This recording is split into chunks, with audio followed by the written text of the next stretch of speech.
Thank you.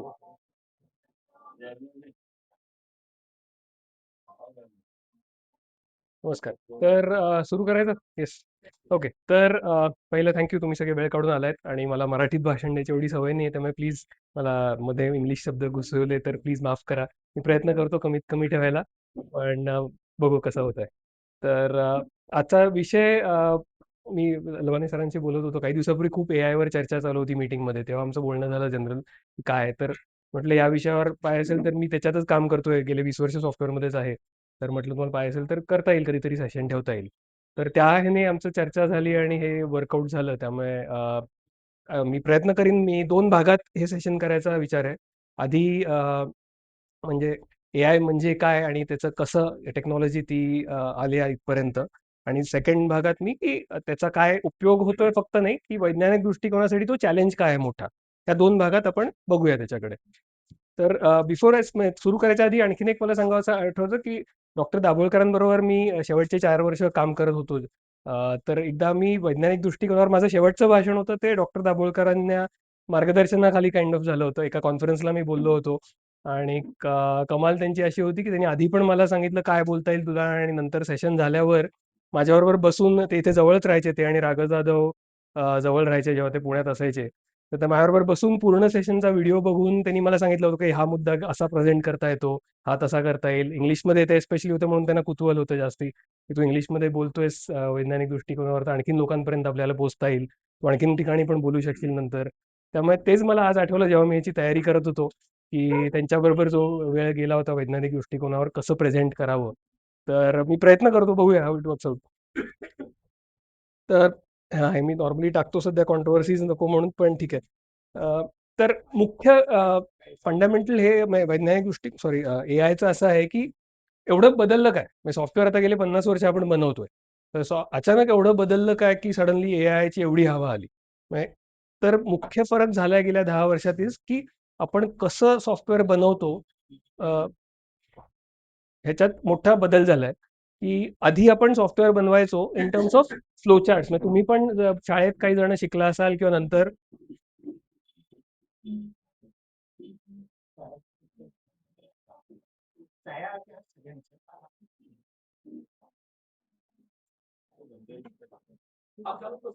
ठीक ठीक आहे. तर सॉफ्टवेअर नाही, नाही, प्लीज तुम्ही डिस्ट्रॅक्टिंग होतो जरा, त्यामुळे इफ यू डोंट माइंड या. तर इतके दिवस आपण सॉफ्टवेअर असं बनवत होतो, की थँक्यू, थँक्यू, की डिसिजन फ्लो चार्ट काढायचा. म्हणजे पहिलं काही सॉफ्टवेअर शिकवताना आपण कसं करायचो, की पहिलं हे झालं, मग हे झालं तर मी ते करीन, ते नाही झालं तर मी दुसरं काहीतरी करीन. असा फ्लो चार्ट काढून सॉफ्टवेअर बनवण्याचं म्हणजे फंडामेंटल म्हणजे कोणी सॉफ्टवेअर शिकायला घेतलं, की पहिल्या आठवड्याभरात हेच त्यांना हे शिकवणार, की फ्लो चार्ट काढा, की विचार करा, की डिसिजन कुठे होतोय, हार्ड झालं तर मी हे करीन, ते झालं तर मी ते करीन. ह्याच्यावरती पूर्ण फाउंडेशन होतं सॉफ्टवेअरचं. आणि त्याच्याशिवाय तुम्ही उदाहरण घ्या, तुम्ही एक सरकारी कुठल्यातरी स्कीमला अर्ज भरलाय. तर आता तो अर्ज प्रोसेस सॉफ्टवेअर कसं करेल? तो बघेल की त्या अर्जाची एलिजिबिलिटी आहे, की पुरुषच हवा आहे किंवा बाईच असली पाहिजे. तर तो बघेल तुमच्या फॉर्ममध्ये हे आहे का? तर नसलं तर तो रिजेक्ट करेल फॉर्म. मग तो बघेल तुमचं वय इतकं आहे का, तर तुम्ही एलिजिबल आहात, नसलं तर तो बाहेर काढेल. असं सगळं डिसिजन बेस्ड फ्लो चार्ट काढून हे झालं तर ते कर, दुसरं काही झालं तर दुसरं काहीतरी कर. ह्याच्यावर सगळे सॉफ्टवेअर आपण इतके वर्ष बनवत होतो. पण खरं तुम्ही बघितलं तर आपण असं एवढं शिकत नाही ह्युमन्स. लहानपणी मुलं कुठल्याही शाळेत न जाता 2 वर्षात त्यांना भाषा यायला लागते. त्यांना कोणी व्याकरण शिकवत नाही, त्यांना कोणी काही शिकवत नाही. मग त्यांना कसं यायला लागतं सगळं? जर आपण सगळं सॉफ्टवेअर असं बनवतोय, की काहीतरी डिसिजन घेत काहीतरी करतोय आपण, पण मुलं तर नुसतीच ऐकून शिकतात. ते कसं काय होतं? तर हे जे पूर्ण बनवायचं पॅराडाईम शिफ्ट ज्याला म्हणू शकतो, की पूर्ण पद्धतच बदलते, की माणसं जशी शिकतात, त्याच्या जवळ एआय जातंय आता. की ते म्हणतायत, की नवीन एआय सॉफ्टवेअर जे आहे ते ह्या भानगडीत पडतच नाही, की मी हे झालं तर ते करीन, हे झालं तर ते करीन. ते नुसतं डेटा बघून त्याच्यातनं शिकायचा प्रयत्न करतो, जसं आपण करतो. म्हणजे मुलं लहानपणी जे शिकतात म्हणजे काही भाषा म्हणा किंवा बाकी सुद्धा गोष्टी नुसतं बघूनच शिकतात. किंवा मी एक साधं उदाहरण सध्याच्या ह्याने बघितलं, तर लहान मुलाला जर सांगितलं बिबट्या ओळखा, की त्याला आता बिबट्याचं आपल्याकडे एवढं आहे, म्हणजे गावातला कोणी लहान मुलगा असेल, तर एक ऑप्शन आहेच की तुम्ही त्याला सांगू शकतो बिबट्याला 4 पाय असतात, त्याच्यावर ठिपके असतात, त्याला हे असतं, त्याचा एवढा साईज असतो, आणि मग हे सगळं एक-एक येस, नो, येस, नो करत शेवटी त्याला उत्तर मिळेल की हा बिबट्या आहे. पण तो बिबट्याने तोवर त्याला खाल्लं असेल. त्यामुळे आपण आपण तसा विचार करत नाही, की हे डिसिजन घेत आपण डिसाईड करत नाही. व्हेअर आपण कसं करतो प्रोसेस, की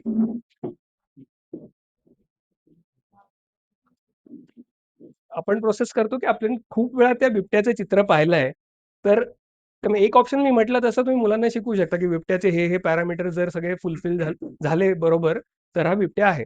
दुसरा ऑप्शन आहे, की तुम्ही त्या मुलाला बिबट्याचे खूप सारे असे फिकट फोटो, चांगले फोटो, वाईट फोटो, व्हिडिओ दाखवा आणि तो मुलगा ओळखायला लागेल बिबट्याला. अरे या मग बेसिक कॉन्सेप्ट मधला फरक सांगतोय मी. इतके दिवस सॉफ्टवेअर आपण बनवत होतो, जेव्हा नियम घालायचे 1, 2, 3, 4, 5, 6 नियम जर पूर्ण झाले, तर हे मांजर आहे, बिबट्या आहे, जे काही असेल. व्हेअरएज एआय आता म्हणतंय, की ह्या भानगडीत पडायचंच नाही. त्यांना काहीही नाही, फक्त त्याला खूप डेटा दाखवा आणि त्याला सांगा कुठला बिबट्या आहे आणि कुठला नाहीये. त्यामुळे एक म्हणजे त्याला 1000 फोटो बिबट्याचे दाखवा.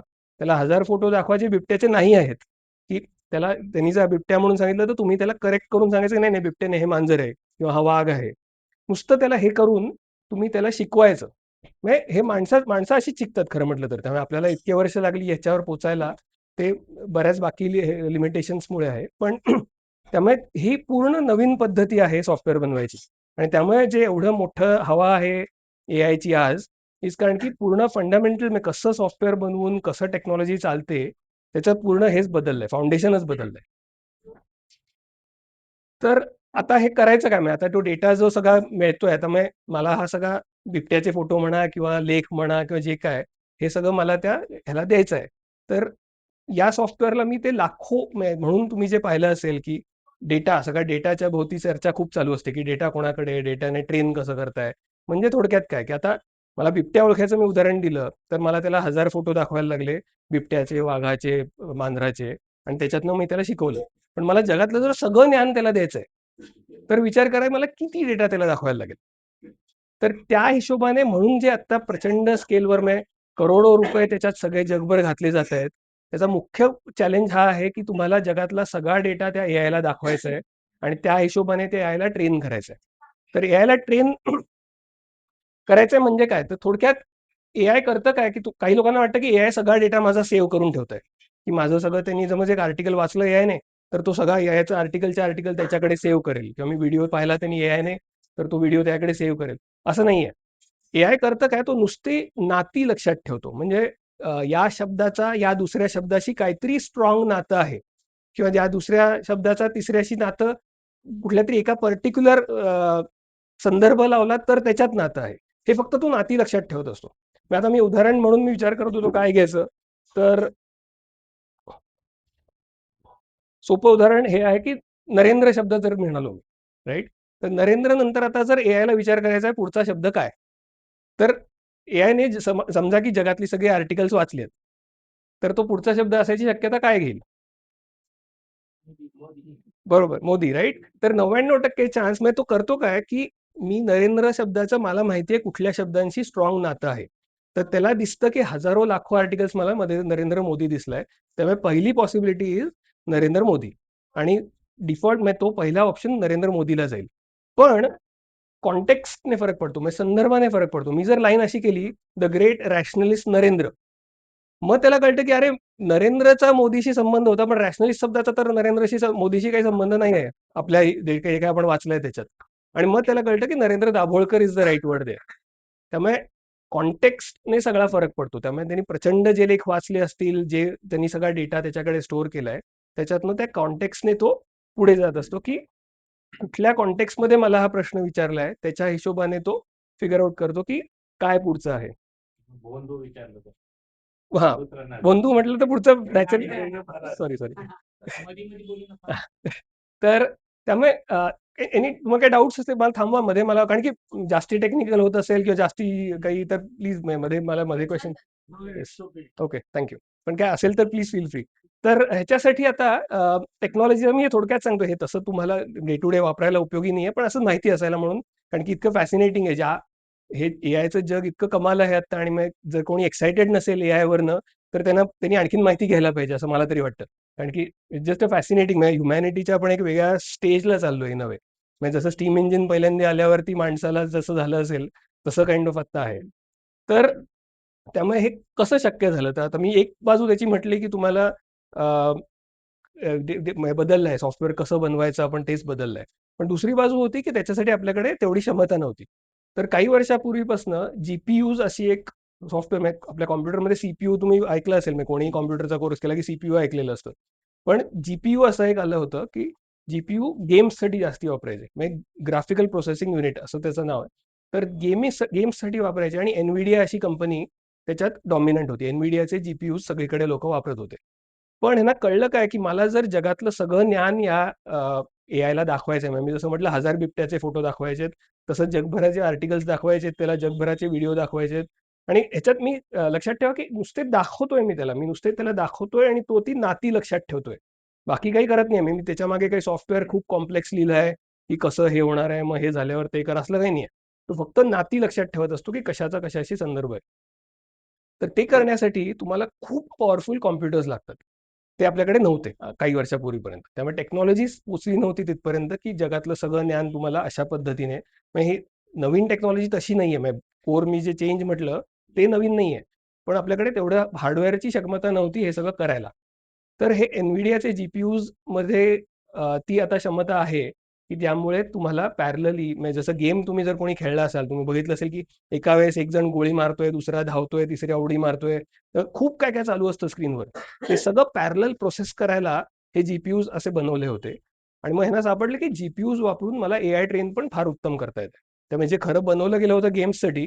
ते सडनली त्यांना कळलं, की एआय ट्रेनिंगसाठी त्या जी-पी-यूजचा खूप चांगला उपयोग होतो. आणि तुम्ही बघितलं असेल, की Intel कंपनीचं पूर्वी खूप नाव असायचं. त्याच्याऐवजी आता NVIDIAचं सगळं नाव आहे. तर NVIDIA कंपनीचं आता 5 ट्रिलियन व्हॅल्युएशन आहे. 5 ट्रिलियन म्हणजे 10च्या 10 10^12 म्हणजे एक पुढे 12 शून्य हे त्याचं आज व्हॅल्युएशन आहे. तर या एका कंपनीचा आज व्हॅल्यू 5 आणि 12 शून्य आहे, इज बिकॉज सगळ्यांना त्याच्यावर अवलंबून आहेत, की NVIDIAचेच जी-पी-यूज वापरून आज OpenAI कुठल्याही कंपन्या ज्या एआयच्या आहेत, ते जी-पी-यूज वापरून त्यांचे सॉफ्टवेअर ट्रेन करतायत. तर ते एक झालं जी-पी-यूज आणि दुसरं एक झालं आणि त्याचा इंडियन पण संदर्भ आहे, इज 2017 मध्ये एक रिसर्च पेपर आला ट्रान्सफॉर्मर्सच्या टेक्नॉलॉजीबद्दल. ही टेक्नॉलॉजी पण पूर्वी नव्हती. मग एआयचं बेसिक फाउंडेशन होतं, पण हे ट्रान्सफॉर्मर्स जी टेक्नॉलॉजी आली 2017 मध्ये, त्या 2 इंडियन्स आहेत.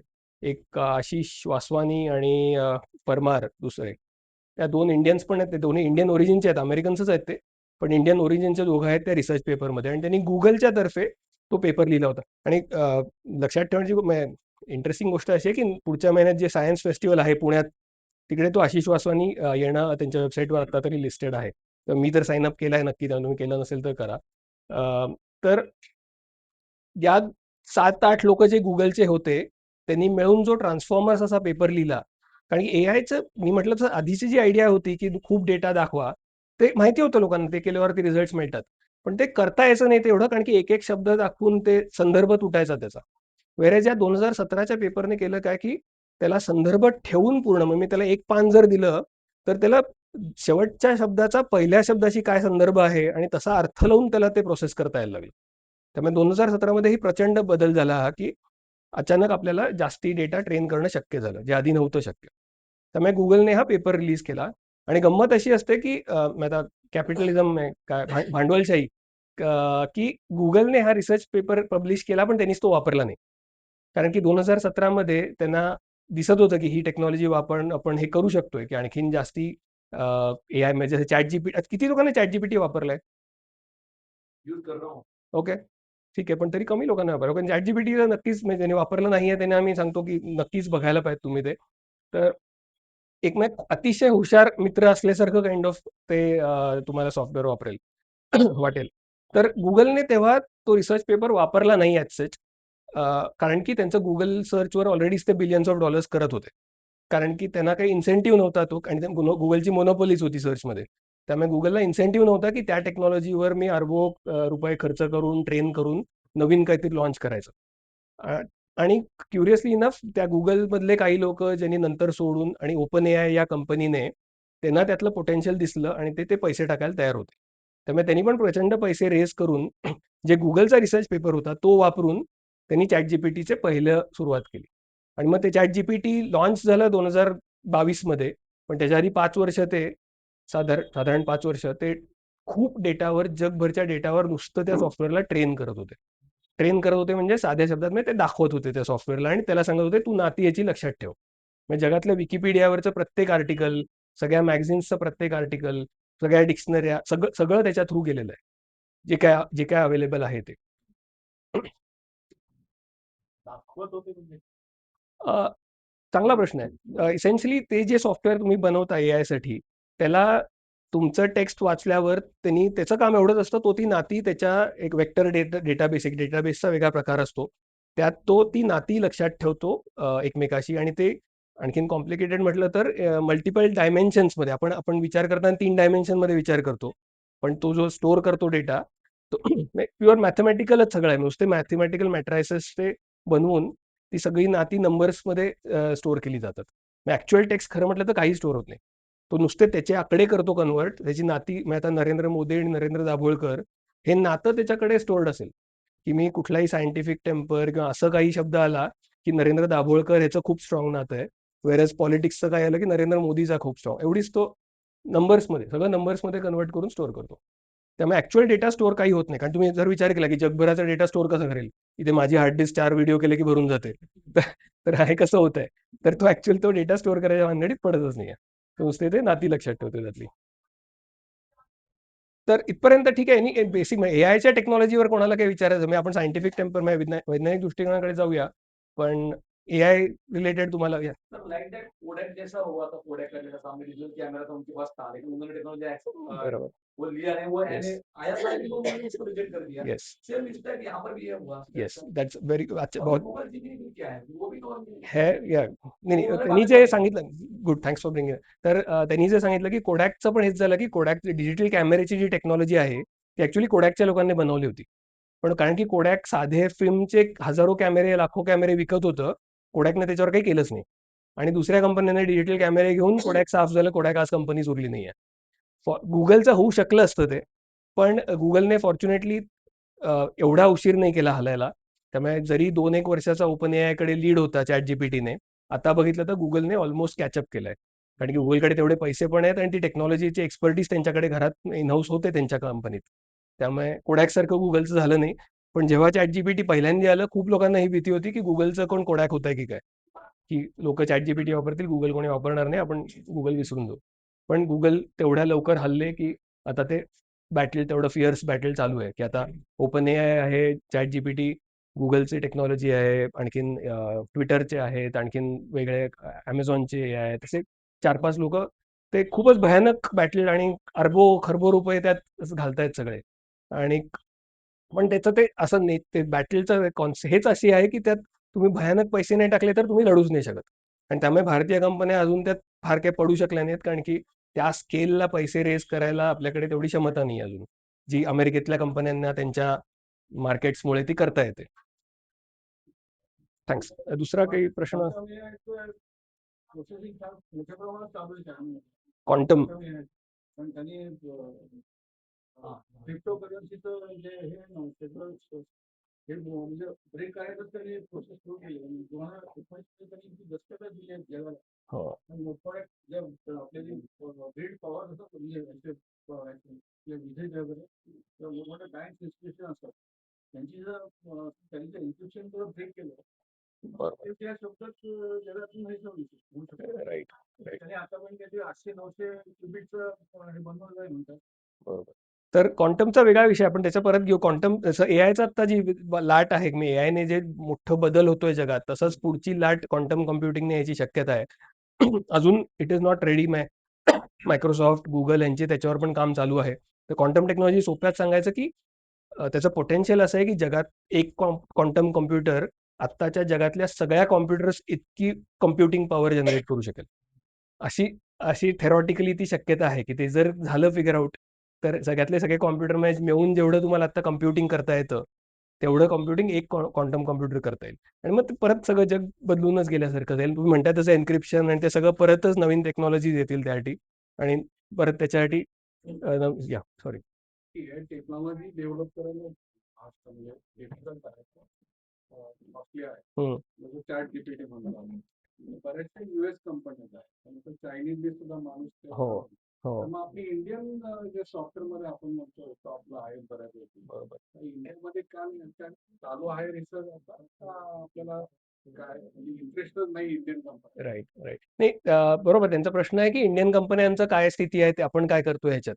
तर मी म्हटलं तसं इंडियन कंपन्या करतायत त्याच्यात, पण हे ज्या स्केलला करणं गरजेचं आहे. म्हणजे जगभराचं म्हणून तुम्हाला जर एआय बनवायचं असेल, तर तुम्हाला जगातलं सगळं ज्ञान त्याला द्यायला जे ट्रेन करायला लागते, तर ह्या जी-पी-यूज जे NVIDIAचे फॉर एक्झाम्पल तुम्ही घेतले आणि केलं ट्रेन, तर ते तुमच्या हजारो डॉलरचं बिल आठवड्याभरात होईल. तर तेवढे पैसे टाकून ट्रेन करण्याची क्षमता अजून आपल्याकडे दिसलेली नाहीये. पण नाही आपण प्रश्न असेल तर सर्वांना माझी विनंती आहे, मी उपाध्यक्ष म्हणून सर्वांना विनंती करतो, आलेल्या सर्वांचं अभिनंदन पण करतो, पण त्यांच्या लेक्चरला डिस्टर्ब करू नका. खास आपण प्रश्नोत्तरासाठी नंतर सर्वांना वेळ देतो. ठीक आहे, आता काय होतंय, काही लोक अगदी अज्ञात आहेत, त्यांना ती माहिती आवश्यक आहे. त्यामुळे कोणीही मध्ये प्रश्न विचारू नका, एवढी नम्र विनंती आहे. थँक्यू. तर येस. बरं ठीक आहे, चला. ठीक आहे. ठीक आहे, ठीक आहे. शेवटी घेऊया. तर हे झालं एआयच्या टेक्नॉलॉजी. तर आता मी त्याच्या दुसऱ्या ह्याच्याकडे येतो, की ह्याचा वैज्ञानिक दृष्टिकोनाशी काय संदर्भ? तर आपण वैज्ञानिक दृष्टिकोनात म्हणतो, की सायंटिफिक मेथड म्हणजे काय, तर पहिल्यांदी ऑब्झर्व्ह करा, हायपोथेसिस फॉर्म करा, तुम्ही टेस्ट करा, व्हेरिफाय करा. म्हणजे आपण वॅक्सिनचं मी या चित्रात जसं उदाहरण म्हणजे हे सगळी चित्र एआयने बनवलेत. मी नुसतं त्याला सांगितलं असं चित्र हवं आहे मला, ही सगळी त्यांनीच बनवलेत. तर आपण त्याला सांगतो, की हे सायंटिफिक मेथडमध्ये जर सगळं नीट झालं, तरच आपण मानतो, की हे बरोबर आहे. की जर हे सगळं नाही झालं तर आपण म्हणतो नाही, नाही हे मला विश्वास नाही त्याच्यावर. म्हणजे डॉक्टर जसं म्हणायचे, की जितका पुरावा तितका विश्वास. तर जितका पुरावा तितका विश्वास एआयच्या बाबतीत अतिशय अवघड आहे. कारण की मी म्हटलं तसं, की एआयला का त्यांनी उत्तर दिलं हे सांगणं खूप अवघड असतं. म्हणजे त्यांनी जर एक सेंटेन्स बनवलं, तर ते नुसतं त्यांनी लाखो आर्टिकल्स वाचलेत आणि त्याला त्या शब्दांमधला संदर्भ माहिती आहे म्हणून तो ते आर्टिकल त्याचं उत्तर बनवतोय. मग तुम्ही ChatGPTला प्रश्न विचारलात, की असं-असं आहे तर तुला काय वाटतं? तर तो उत्तर देईल.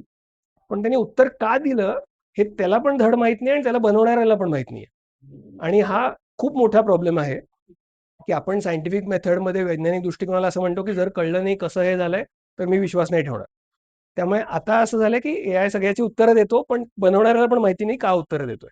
कारण की त्याच्यामागे अ, मी म्हटलं तसं ते लाखो शब्दांचा एकमेकांचा संदर्भ जोडत-जोडत तो तुम्हाला ते उत्तर जनरेट करत असतो. मी म्हटलं तसं नरेंद्र मोदी काका, नरेंद्र दाभोळकर का, हे तो का असं उत्तर नाही देऊ शकणार. तो म्हणेल फक्त मला संदर्भ वाटतो याच्यातला आहे, म्हणून मी हे उत्तर बनवलं. तर हा मोठा प्रॉब्लेम आहे आपल्याला वैज्ञानिक दृष्टिकोनाच्या ह्याने विचार केला तर, की ते ब्लॅक बॉक्स असले काय आपल्याला प्रश्न विचारतो उत्तर मिळतंय, पण आत काय झालंय त्याचं फार काही कळत नाहीये. तर हे वैज्ञानिक ह्याला जरा चॅलेंजिंग आहे आपल्याला सगळ्यांना. कारण की हे ज्यांनी अंधश्रद्धामध्ये म्हणजे तुमचे ब्लाइंड नुसता विश्वास ठेवण्याचं जर असेल, तर तुम्हाला कम्फर्टेबल असतं, की मला बाबांनी कोणीतरी सांगितलं, माझा विश्वास आहे. मी काही प्रश्न विचारत नाही. पण आपण इतके दिवस स्वतःला हे करतो, की नाही, नाही मला कळलं नाही हे का होतंय, तर मी नाही विश्वास ठेवणार. पण आता तो चॅलेंज आहे, की एआयच्या केसमध्ये तुम्हाला कळणार नाहीये काय आहे, पण तुम्हाला विश्वास ठेवायचा आहे का नाही ठेवायचा आहे, परत त्यात तुमची विवेकबुद्धी वापरायला लागणार आहे. कारण की हे आता म्हटलं तर एक्सप्लेन करणं एक्सप्लेनेबिलिटी नाही, की तो का हे उत्तर देतोय ते तो उत्तर देऊ सांगू शकत नाही. म्हणजे जरी तुम्ही एआयचे लॉग बघितले, की असं झालं, तरी त्यातनं एक्सप्लेन होत नाही. म्हणजे आता मी ज्या सॉफ्टवेअरमध्ये जे काम करतोय, की आम्ही कॉन्ट्रॅक्ट्समध्ये बरंच काम करतो, कॉन्ट्रॅक्ट मॅनेजमेंट. तर आता कॉन्ट्रॅक्ट मॅनेजमेंटमध्ये जर एआयने सांगितलं, की ह्या कॉन्ट्रॅक्टवर तुम्ही सही करा आणि दुसऱ्या कॉन्ट्रॅक्टवर नका करू, तर त्याच्या लाखो करोडो रुपयाचा त्याच्यावर इम्पॅक्ट असू शकतो. किंवा ह्याच्यात हा क्लॉज तुमचा चुकीचा आहे, मला बदलून द्यायला पाहिजे. त्याच्यात प्रचंड फायनान्शियल त्याचा इम्पॅक्ट आहे. पण जर तुम्हाला एक्सप्लेनच करता येत नाहीये, की हे मी का केलं? किंवा कोणाचं तरी तुम्ही कॉन्ट्रॅक्ट कॅन्सल का केलंत? तर हे कसं वापरायचं? त्यामुळे त्याच्यावर आता सॉफ्टवेअर इंडस्ट्रीत जो मोठा आता चॅलेंज आहे सगळ्यांसमोर, इज की आपल्याला पूर्वीचं जे सॉफ्टवेअर होतं, आता मी मगाचं उदाहरण झालं, सरकारी फॉर्म आहे, तुम्ही भरलायत, सरळ ते नियम आहेत, ते नियम ज्यांनी फुलफिल केले त्याचा अर्ज ॲक्सेप्ट झाला, ज्यांनी नाही फुलफिल केले त्याचा रिजेक्ट झाला. सरळ उत्तर आहे. उद्या कोर्टात केस गेली तरी तुम्ही सांगू शकता, हे असं-असं झालं म्हणून मी तुमचा फॉर्म रिजेक्ट केला. पण तेच फॉर्म जर एआयने प्रोसेस केले असते, तर त्यांनी सांगितलं असतं, की कुठला फॉर्म घ्या आणि कुठला नका घेऊ. पण त्याला पण सांगता आलं नसतं, की नक्की कुठल्याला कशाने सिलेक्ट केले. त्यांनी फक्त त्यांनी 1000 फॉर्म जर आधी बघितले असतील, त्यांनी बघितलं असेल, की नॉर्मली जे ॲक्सेप्ट होतात फॉर्म, त्यांचं वय इतकं असतं, ते असे असे असतात किंवा जे काय पुरुष आहेत, बाई आहेत, जे काय आहे. आणि म्हणून जेव्हा मी नंबर 1चा फॉर्म त्याला देतो, तो म्हणतो, "मी 1000 फॉर्म बघितलेत, मला माहिती आहे कुठले ॲक्सेप्ट होतात, म्हणून हा ॲक्सेप्ट आहे का रिजेक्ट आहे." पण तसं चालत नाही खऱ्या जगात. कारण तुम्हाला ऑडिट ट्रेल लागते बऱ्याच वेळा, की का केलत तुम्ही, कशाला केलत, तुम्ही सगळे हे पाळलेत की नाही. आणि तिकडे आपला ह्युमन्सचा मोठा मेल, की आता ॲक्चुअल काम करण्यामध्ये एआय आपल्या खूप पुढे ऑलरेडीच गेलाय आणि आता ज्या स्पीडने पुढे चाललंय, त्याच्यात आपण त्याला मॅच करणं अशक्य आहे.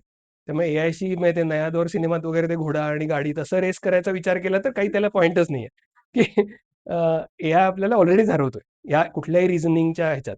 आपलं गरज कुठे आहे, की जिथे हे येतं, की कोणाला तरी हा डिसिजन घ्यायचा आहे, लाखो रुपयाचा प्रश्न आहे, की कोणाचा तरी आयुष्याचा प्रश्न आहे.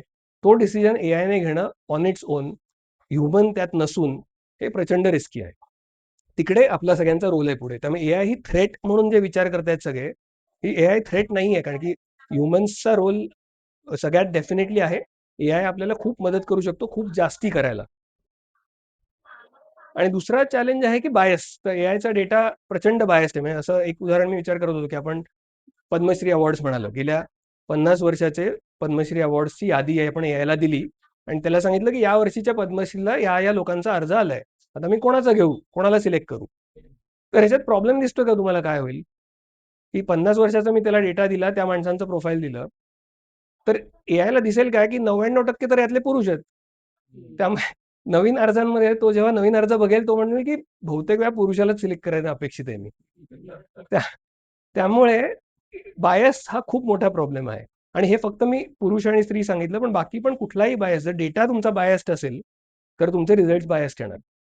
त्यामुळे इथे परत माणसाचा रोल असा आहे, की माणूस has to step in, humans has to step in आणि ह्या बायसला त्यांनी काउंटर करणं अपेक्षित आहे, की तुम्हाला जाणीव आहे, की माझा एआय बायस्ड आहे आणि म्हणून मी विचार करून हा डिसिजन असा घेतोय. त्यामुळे एआयला तुम्ही मदत करायला वापरू शकता, पण त्याच्यावर पूर्ण जर डिसिजन सोडला, तर त्याचा डेटा जसा आहे तसा तो बायस होणार आहे. म्हणजे जर तुम्ही कुठल्याही नेत्याबद्दल म्हणा, कशाबद्दलही म्हणा, त्याला कळत नाहीये. मुख्य तेच आहे, की एआयला कळत नाहीये तो का सांगतोय. त्याला फक्त ते पॅटर्न्स माहिती आहेत. तो नुसते ते पॅटर्न रिकॉग्नाइज करतोय आणि ते संदर्भ लावून तुम्हाला उत्तर देतोय. आपली ह्युमनची एबिलिटी ही आहे, की आपल्याला ते कळतंय, की मी या माणसाला पद्मश्रीला द्यायचं असेल मला, आता पद्मश्री कॉन्ट्रोव्हर्सी साधं कुठलंही बक्षीस द्यायचं असेल, तर मी विचार करतोय त्यामागे, की हा हे काम आहे, मला हे माहिती आहे, या 4 लोकांनी मला सांगितलंय, ज्यांचं मला व्हॅलिडेशन आहे त्याला आणि म्हणून मी त्याला सिलेक्ट करतो. एआय ते सगळं त्या भानगडीत पडतच नाही. त्यामुळे याच्यात म्हटलं, की तो जर त्या पुतळा आणखीन एक बनवायला सांगितलं आणि 50 असे पुतळे दाखवले, तो तसाच आणखीन एक बनवेल. दुसरा लँग्वेजचा पण बायस येतोय आता कारण की बहुतेक जो डेटा ट्रेन झालाय एआय इंग्लिशमध्ये आणि त्यात आता बरेच लोक काम करत आहेत इंडियन लँग्वेजेसमध्ये ट्रेन करायला. पण त्याच्याकडे पुरेसा डेटा नाही आहे अजून इंडियन लँग्वेजेसचा. तर बऱ्याच कंपन्या पण आहेत आणि सरकारी पण काही इनिशिएटिव्ह आहेत जे म्हणतायत की आम्ही देशातल्या आपल्या भाषेतल्या लँग्वेजेसवर एआयला ट्रेन करता यायला पाहिजे. म्हणजे तुम्ही आता जरी बघितलं की इंग्लिशमध्ये तुम्ही चॅट जीपीटी किंवा जेमिनायशी बोलत असाल, तर त्या कॉन्व्हर्सेशनची डेप्थ आणि रिचनेस आणि मराठीत बोलत असाल तर तुम्हाला फरक जाणवतो थोडा. म्हणजे मराठीतलं त्याला तेवढं ज्ञान नसतं. इंग्लिशमध्ये त्याला काय आहे नाही ते जगातलं प्रत्येक पुस्तक माहिती आहे नाही ते पुढे इतिहासातलं सगळं माहिती आहे. मराठीतलं त्याला एवढं ज्ञान माहिती नसतं. तर त्यामुळे तो एक बायस डेफिनेटली आलाय. त्यामुळे इंडियाने आपण त्याच्यावर डेफिनेटली काम करायला पाहिजे आणि त्याची पण आपल्याला जाणीव पाहिजे, की एआय वापरताना हा पण बायस त्याच्यात आहे.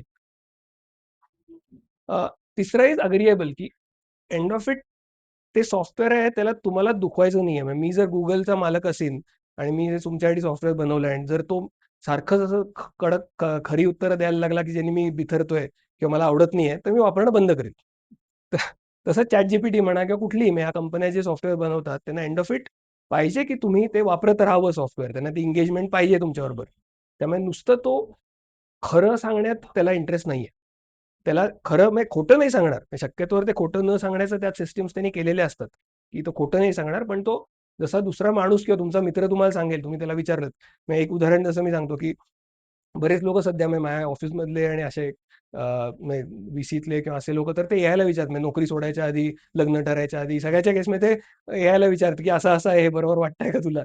तर अ, ते खूप रिस्की आहे, लोडेड आहे खूप. म्हणजे असं मी एआयला समज तुम्ही लिहिलत, की माझा बॉस टॉक्सिक आहे, मला हे सहन होत नाहीये, मला ही नोकरी सोडायची आहे. मी आत्ता राजीनामा देतोय. असं तुम्ही इमोशनली चार्ज्ड जर त्याला प्रश्न विचारलात, तर तो तुम्हाला दुखवायला जाणार नाहीये. तो म्हणेल विचार करा, जे काय त्याचा असेल अभ्यास त्याच्याप्रमाणे तो सांगेल तुम्हाला. पण जे तुमचा मित्र सांगेल की काही काय बोलतोयस तू आता, उद्या बोलू आपण याच्यावर, जा घरी आता, असं नाही करणार. तर हा अग्रीएबल असण्याचा, की तो खूप हुशार आहे. म्हणजे कंपन्यांमध्ये होतं की खूप सायंटिस्ट असेल कोणते, खूप भन्नाट हुशार असेल, पण कंपनीचा मालक जेव्हा त्याशी बोलत असतो, हा त्याला होच करतो शक्यतोवर. तसंच एआयचं पण होतं, की तो फार तुम्हाला दुखवायला कधी जाणार नाही. आणि त्यामुळे तुम्हीच प्रश्न कसे विचारता ह्याला खूप महत्व येतं त्यामुळे. की तुम्ही इमोशनली चार्ज प्रश्न विचारलात, की बहुतेक वेळा तुमचे रिझल्ट्स खराब येणार. तुम्ही न्यूट्रल, काहीही त्याला बायस, त्याचा इन्फ्लुअन्स न आणता विचारण्याचं हे पण एक स्किल आहे. त्या आम्ही सॉफ्टवेअरमध्ये आता त्याच्यावर खूप काम होतं, की तुम्ही यायला प्रश्न कसे विचारायचे. त्याच्यावर आमचे फ्रेमवर्क्स असतात, डिफाईन्ड स्ट्रक्चर्स असतात, की तुम्ही असाच विचार, म्हणजे मला जर विचारायचं असेल, आता मी एक नोकरीचं उदाहरण दिलं, तर मी पहिली लाईन लिहायला पाहिजे की act as a career counsellor. दुसरी द्यायला पाहिजे की माझं हे काम आहे. तिसरी द्यायला पाहिजे की माझा इतक्या वर्षाचा असा अनुभव आहे, माझ्या बॉसचं हे प्रोफाईल आहे, माझं ह्याच्याबरोबर हे चांगले अनुभव आहेत, हे वाईट अनुभव आहेत. हे मी सगळं जर दिलं त्याला, तर त्या कॉन्टेक्स्टने मग तो चांगलं उत्तर देईल. पण मी जर चिडून एक ओळ लिहिली, तर एआय तुम्हाला मिसलीड करणार. तर एआय मिसलीड करण्याचा खूप मोठा प्रॉब्लेम आहे आता. कारण की एआय अग्रीएबल आहे. दुसरं हॅल्युसिनेशन्स, की हे मराठीत आणखीन जास्ती होतं. जिथे त्याला डेटा नाही आहे, तर तो शक्यतोवर मला हे माहीत नाही किंवा कळत नाही असं म्हणत नाही. तो काहीतरी बनवतो गोष्टी. मग आता तुम्ही जर त्याला सांगितलंत, की डॉक्टर दाभोळकरांचे मला 25 किस्स्यांची काहीतरी दे माहिती. तर डॉक्टर दाभोळकरांमध्ये मराठी पुस्तकं आहेत, पण तेवढी माहिती नाहीये बाहेर. त्यामुळे तो 10-20 इकडून-तिकडून देईल, पुढचे 10-20 तो बनवेल. त्यामुळे हे खूप मोठं रिस्क असतं. म्हणजे तुम्ही जर काही लिहीत असाल आणि तुम्ही एआय वापरलं असेल, तर नेहमी काही झालं तरी चेक करा रिलायबल कुठल्यातरी सोर्स बरोबर, की ॲक्चुअली तसं झालंय का? आणि मध्ये असे माझे तर खूप अनुभव आहेत आणि स्पेशली जिथे म्हणजे तुम्ही लोकल नॉलेज विचारता आणि त्याच्याकडे ती माहिती नसते, तेव्हा तो ती माहिती बनवतो. कारण त्याला तो बनवतोय माहिती ह्याची पण जाण नाहीये. तो फक्त म्हणतोय का या शब्दाचा कशाशी संदर्भ आहे? ओके, मला हा संबंध मिळाला, मी त्याला उत्तर देऊन टाकलं. त्यामुळे हॅल्युसिनेशन्सचं आणि अगदी कॉन्फिडेंटली हॅल्युसिनेट करतो. म्हणजे असं नाही की मे बी मला वाटतंय कदाचित चुकलं असू शकेल वगैरे असं नाही. तो सरळ सांगतो की असं-असं आहे आणि ते खोटं असतं बऱ्याच वेळा. तेव्हा तुम्ही खरंच ट्राय करा. कुठलंतरी मराठीतलं जे ज्ञान इंग्लिशमध्ये फार नाही आहे, त्याच्यावर त्याला विचारा काहीतरी बनवायला. तो सगळ्यात छान उत्तरं देईल. त्यातले 4-5 खोटे असतील. ह्युमन एजन्सी, तर ह्याच्यात दुसरा आणखीन एक प्रॉब्लेम आहे, की आपली क्षमताच कमी होईल का, ही एक भीती आहे. की एआयवर तुम्ही इतके अवलंबून होताय, की तुम्हाला स्वतः डिसिजन मेकिंगची क्षमताच कमी होते. की उद्या समज म्हणजे आता हे होणारच आहे, की अजून 10 वर्षाने की नवीन एक ब्रिज बांधलाय समज आणि त्या इंजिनिअर्सने सांगितलं, की का बांधला? तर एआयने मला असा प्लॅन करून दिला आणि तो ब्रिज बांधला आणि तो उद्या जर पडला, तर शेवटी जबाबदारी कोणाची आहे?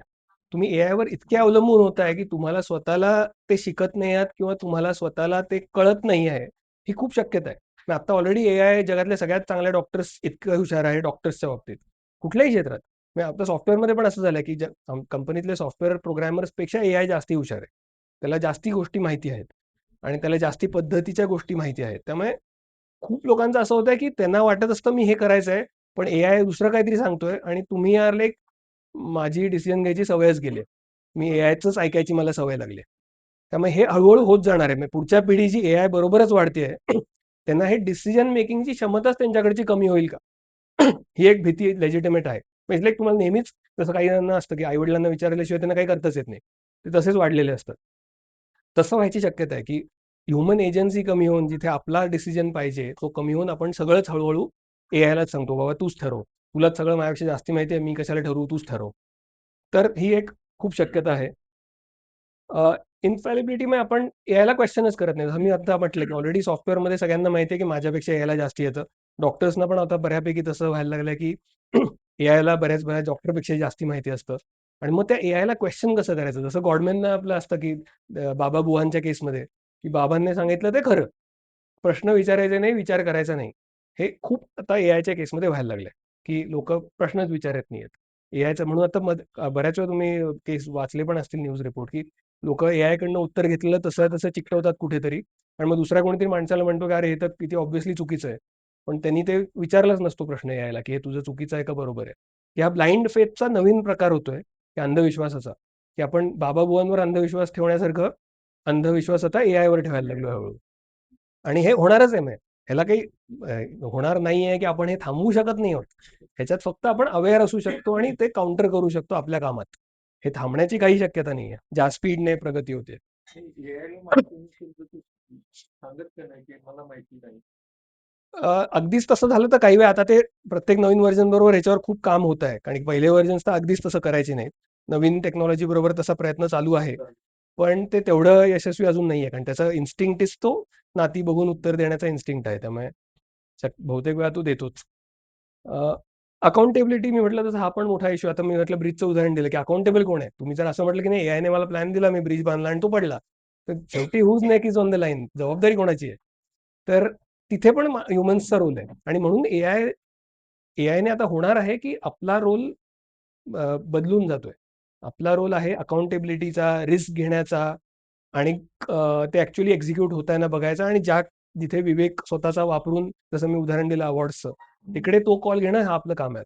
ॲक्चुअल काम करणं हे सगळं एआयच करणार. म्हणजे आता ऑलरेडी सॉफ्टवेअरमध्ये तर खूप प्रमाणात व्हायला लागलंय. बाकी क्षेत्रात पण खूप होईलच. मग आता रेडिओलॉजिस्टचं म्हणा, एक्स-रेज आणि हे स्कॅन करण्याचं. त्याच्यात already AI is better than most radiologist, की नुसतं जर त्याला तुम्ही एक्स-रे दिलात, तर रेडिओलॉजिस्टपेक्षा एआय जास्ती चांगल्या पद्धतीने सांगू शकेल, की या एक्स-रेमध्ये काय प्रॉब्लेम आहे, काय झालंय. पण त्याचं पुढचं जे आहे, की आता ते कळलं मला, की हे हाड मोडलंय आणि असं-असं झालंय. त्याच्या पुढचं ह्याच्यावर मी करायचं काय? आणि ह्या माणसाला काय प्रकारचं मी त्याच्याशी बोलायला पाहिजे, त्याला काय गाईडन्स द्यायला पाहिजे, तिकडे माणूसच लागणार आहे. त्यामुळे मंडेन कामं जी आहेत, जी कामं सॉफ्टवेअर करतोय ती आपण त्याच्याकडनं घ्यायला पाहिजेत आणि आपण जास्ती जबाबदारीच्या कामांकडे जायला पाहिजे. ही आता आपली पुढची अशी वाटचाल आहे ह्युमॅनिटीची. तर प्रॉम्प्टिंग मी म्हटलं मसल, की प्रॉम्प्टिंगचे टेक्निक्स आहेत. त्याच्यासाठी एक म्हणजे तुम्ही विचार करता, की हे सॉल्व्ह कसं करायचं, की जर नेहमीच असं एआय करायला लागला तर. तर प्रॉम्प्टिंगचे फ्रेमवर्क्स आहेत, की तुम्ही लिहिताना मी म्हटलं जसं उदाहरण, की जर नोकरी सोडायचं उदाहरण असेल, तर तुम्ही जर एक पानभर लिहून त्याला माहिती नीट दिलीत, तरच तुम्ही एआय वापरा. 1 ओळ आणि 2 ओळीचे जर तुम्ही असं पेटून काहीतरी लिहिलत, तर एआय तुमचं नुकसानच करेल जास्ती वेळा. त्यामुळे आता सॉफ्टवेअरमध्ये आम्ही ते फ्रेमवर्क्स वापरल्याशिवाय कोणी प्रॉम्प्टिंग केलं, तर ते चुकीचं धरलं जातं. मग त्या डेव्हलपरला त्याचे leads will pull them up, की हे काय करतोयस तू? तर हे टेक्निक्स वापरूनच फक्त आता आम्ही एआय वापरतो. आणि म्हटलं एआय आणि ह्युमनमध्ये आहे, चॅलेंज आहे आपल्या सगळ्यांना हा, की कसं होणार आहे, काय होणार आहे? स्पेशली आता जे नवीन लोकं माझ्या कॉलेजमधले माझा मुलगा आता 12वीत आहे, की पुढे त्याच्या वर्गातले सगळ्यांच्या ह्याच्यात आहे, की काय कुठले करियर करायचे, कॉम्प्युटर सायन्स होतं, ते पण आता काय होतंय माहिती नाहीये. तर अनसर्टनिटी खूप आहे, पण एक्साइटिंग पण खूप आहे, की कसं हे सगळं पुढे प्ले आउट होणार आहे आणि एज जे आपल्या ह्युमॅनिटीला आहे, की एआयला सेन्सेस नाहीयेत. त्यामुळे तो कोणाचं दुःख नाही जाणवू शकत आहे किंवा तो एम्पथाइज करू शकत नाहीये, सहानुभूती नाही दाखवू शकत आहे. तो त्याच्याकडे असलेल्या माहितीवर तुम्हाला उत्तरं देतोय. पण ते शेवटचं जे ॲप्लिकेशन आहे, तिकडे आपलाच रोल आहे. त्यामुळे पण त्याच्या किती माणसं त्याच्यात लागणार आहेत, ते कसं होणार आहे, कुठले रोल्स त्याच्यातनं इमर्ज होतील, हे कोणालाच सांगणं आज अवघड आहे. की हे कसं प्ले आउट होणार आहे. त्यामुळे अ, हा डेफिनेटली चॅलेंज आहे आपल्या सगळ्यांसमोर, की एआयमुळे हजारो नोकऱ्या जाण्याची शक्यता जी आहे, ते आहे डेफिनेटलीच आहे. पण काय म्हणतात ह्युमॅनिटीची प्रगती होणार आहे का? तर 100%. त्यामुळे ॲज अ ह्युमॅनिटी आपण नक्कीच खूप रॅपिडली पुढे जाणार आहोत. पण हे कसं होणार आहे आणि जे लोकं अडॉप्ट लवकर होणार नाही, जसं मगाशी काही जण म्हणाले, "मी एआयच्या विरोधी आहे" वगैरे, त्यांच्यासाठी आणखीन अवघड आहे. कारण की तुम्ही अडॉप्ट जर झाला नाही, तर ही लाट तर येणार आहे. त्यामुळे तुम्ही म्हणायचं की नाही, मी माझं जुनंच काहीतरी करत बसणार आहे, तर तुम्ही ते त्सुनामीमध्ये वाहून जाल. पण तुम्ही जर अडॉप्ट झालात, तर तुम्ही त्याच्यावर काहीतरी करू शकाल आणि तुम्ही त्याचा वापर करू शकाल. इतकी पॉवरफुल टेक्नॉलॉजी आहे कारण की त्याच्यात म्हणजे आता आमच्या कंपन्यांमध्ये 5 डेव्हलपर जे काम करायचे ते आता 1 डेव्हलपर करतोय. इतकी प्रॉडक्टिव्हिटी गेन आहे. आणि तो जास्ती चांगला आहे. एक माणूस तो 5 जणांपेक्षा काही वेळा तर जास्ती चांगलं काम करत असेल, जास्ती नीट काम करत असेल बऱ्याच वेळा आणि त्याचा वेळ पण कमी वाचतोय. त्यामुळे अ, किती अवर्स तुम्ही काम करता या सगळ्यावर याचा प्रचंड इम्पॅक्ट आहे. त्यामुळे म्हटलं तर इंटेलिजन्स आपल्याला अवेलेबल आहे.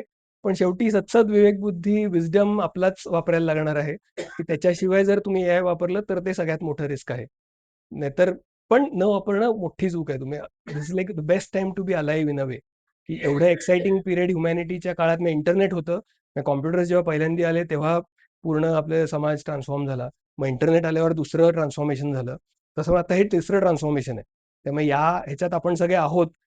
Is a very fascinating time. ह्याच्यात वी शुड म्हणजे ते भीती सगळ्यांना वाटणं साहजिक आहे. पण त्याचे जर if you ride the wave essentially तर तुम्ही खूप पुढे जाऊ शकतात. त्यामुळे पण तुमचं विजडम आणि विवेक त्यात गरजेचं आहे. तर येस, तेच माझं हर्षरूग.com माझी वेबसाईट आहे. तुम्हाला कॉन्टॅक्ट करायचं असेल त्याच्यावर माझी सगळी माहिती आहे. बाकी आर्टिकल्स वगैरे पण आहेत. ते माझं जुनं लेक्चर वैज्ञानिक दृष्टिकोनाचं म्हणालो ते पण त्याच्यावर आहे. हे पण झालं असेल नीट रेकॉर्ड तर टाकू शकेन. तुम्हाला काही प्रश्न असतील तर विचारू शकतो. येस. त्यांचा घेतो मगाशी तुमचा घेतला. येस.